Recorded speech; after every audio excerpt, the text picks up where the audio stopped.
Number 10, kasal nina Imelda at Ferdinand Marcos. Ang dating diktador at ang kanyang asawa ay ikinasal noong Mayo 1, 1954. Gumastos sila ng hindi bababa sa 2.3 milyong piso. Number 9, kasal nina Sharon Cuneta at Gabby Concepcion. Ikinasal ang megastar at ang premyadong aktor noong Setyembre 23, 1984. Ang kanilang kasal ay nagkakahalaga ng humigit kumulang 7 milyong piso. Number 8, kasal nina Ann Curtis at Erwan Heussaff. Ang mag-asawa ay gumastos ng hindi bababa sa 17 milyong piso sa kanilang kasal sa ibang bansa.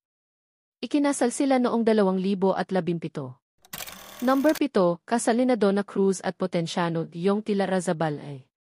Noong 1978 ginanap ang kanilang kasal sa Basilica de San Sebastian sa Quiapo, Maynila. Gumastos sila ng hindi bababa sa 25 milyong piso noong panahong iyon. Number 6, kasal nina Charlene Gonzalez at Aga Mulach. Ang mag-asawang ito na ikinasal noong 2001 ay gumastos ng 27 milyong piso para sa kanilang ingranding kasal. Number 5, kasal nina Rufa Gutierrez at Yilmaz Bectas. Ang dating mag-asawa ay gumastos ng napakalaking 28 milyong piso sa kanilang kasal. Sa kasamaang palad, naghiwalay sila. Number 4, kasal nina Pauline Luna at Vic Soto. Noong 2016 na sila ikinasal at gumastos ng hindi bababa sa 84.5 milyong piso sa kabuuan. Number 3, kasal nina Assunta De Rossi at Jules Ledesma. Ang aktres ay nagpalitan ng T.A. Dut sa politiko noong Marso 14 na 2004. Gumastos sila ng humigit kumulang 78 milyong piso.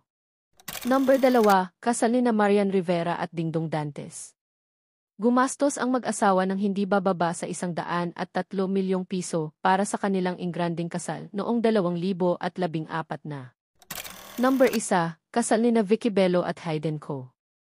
Ang mag-asawa, na parehong doktor, ay nagtala ng kasaysayan sa Pilipinas bilang may pinakamahal na kasal na umabot sa kabuuang 502 milyong piso.